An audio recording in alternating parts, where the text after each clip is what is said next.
Welcome to the Get Fit Guy's quick and dirty tips to slim down and shape up. My name is Brock Armstrong, I'm the Get Fit Guy, and we're going to dive into the world of wearables, smartwatches, fitness bands, movement trackers, or whatever you want to call them, to find out how much or how little you can actually rely on them.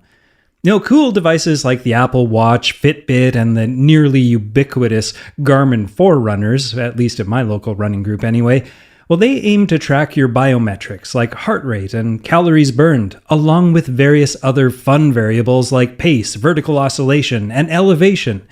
There are even a few that try to predict your recovery time, your race paces, and even your VO2 max, which would be pretty interesting, especially given the vomit-inducingness of a real VO2 max test, if they can be trusted. And that's a big if. When I got on board with these devices back in 2009, they weren't all that accurate. Even the cardiologists who studied wearables at Stanford University went as far as to say that they thought of them a little bit like random number generators. They really didn't seem to be providing anything that was even close to your actual heart rate. The folks at Stanford have recently tested several newer fitness bands, and now they say those heart rate stats have gotten much, much better. For most of the devices, the error rate was less than 5%, which is considered medical grade and good enough for your doctor. Where all the devices fell apart was in estimating the calories burned when they were compared to the gold standard lab measurements of energy expenditure. The reason for the discrepancy could be that we all burn energy at different rates, and that's hard to guess from simple parameters like weight and height, which is generally the only thing that we tell these devices when we first buy them. I mean, if I just go out and watch the runners in my neighborhood, some are incredibly efficient and look simply elegant when they run. Watch a video of triathlete Mirinda Carfrae for an example of this. While others look labored and awkward and even look like they're burning a lot more calories to cover that same amount of distance. Watch a video of me for an example of this. At Stanford University, they did an evaluation of 7 devices using a group of 60 volunteers. Now, they evaluated the Apple Watch, the Basis Peak, Fitbit Surge, Microsoft Band, Mio Alpha 2, Pulse On, and the Samsung Gear S2. The 60 volunteers were made up of 31 women and 29 men who wore the 7 devices while walking or running on treadmills or using stationary bikes. Each volunteer's heart rate was also measured with a medical-grade electrocardiograph, or ECG. Then their metabolic rate was estimated with an instrument for measuring the oxygen and the carbon dioxide in their breath, which is a pretty good proxy for metabolism and energy expenditure. Once they had that data, the results from the wearable devices were compared to the measurements from the 2 medical instruments. In the end, they concluded, not at all shockingly, that some of the devices were more accurate than the others. They also concluded that factors such as skin color and body mass index, or BMI, definitely affected the measurements. And I don't know about you, but I have never had any device ask me about my skin tone. Have you? The biggest takeaway from this study at Stanford was that none of the 7 devices measured energy expenditure accurately at all. Even the most accurate device was off by an average of 27%, and the least accurate was off by 93%.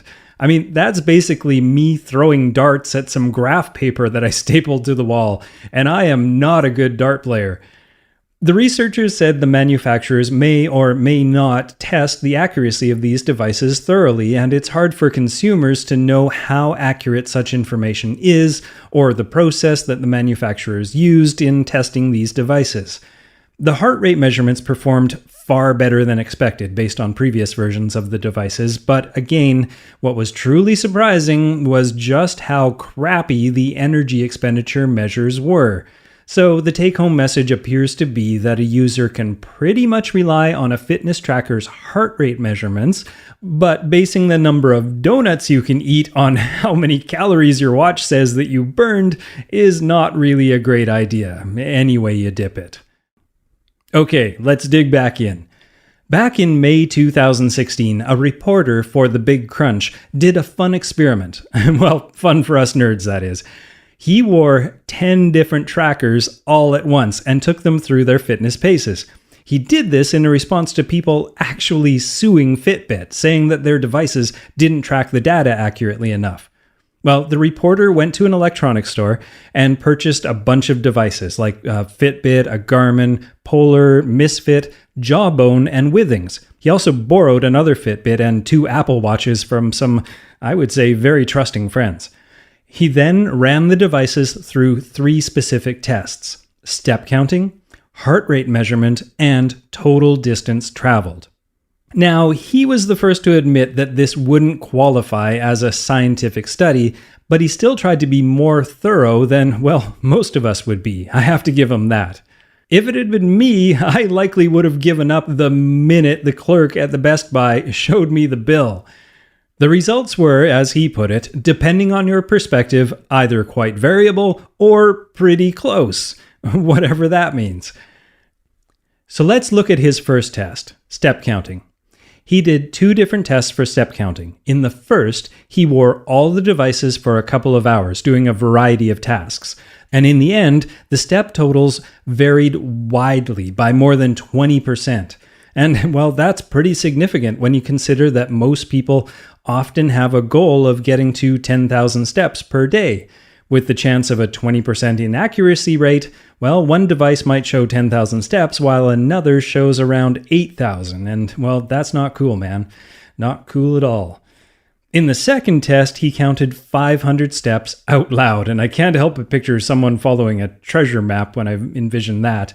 And in this test, he still saw inaccuracies ranging between 446 and 513 steps.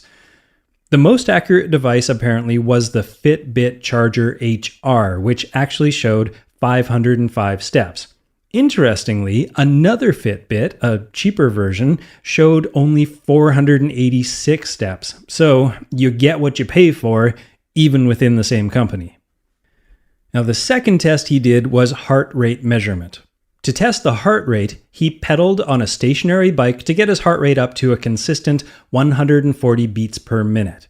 He measured this by actually putting his hand on his carotid artery and taking his pulse, old school like. Now, he did this test 2 days in a row, again being more scientific than, well, I would have been. The different heart rate monitors all appeared to have their own issues. Some needed time to catch up, even though his heart rate was already rocking at 140 beats per minute, and other devices would flip around between a low heart rate, like 90, and a reading actually closer to what he got from his manual count, like 130. As was expected at the time, the heart rate tracking was the least reliable of these 3 tests that he did.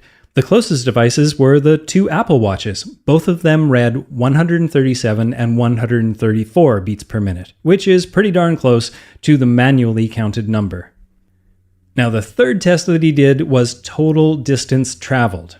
Now, to test the distance, he got on a treadmill and walked half a mile, which doesn't seem like much, but even such a minimal distance was enough to show some big deviations in the data. What's kind of cool is that since he was wearing all the watches at the same time, he could actually see the distance totals diverge right in front of his eyes. The more he walked, the more the watches showed their inaccuracies. In the end, the Withings Pulse O2 apparently nearly matched what the treadmill said, though I would say that the treadmill itself was likely wildly inaccurate. Ones in public gyms often are.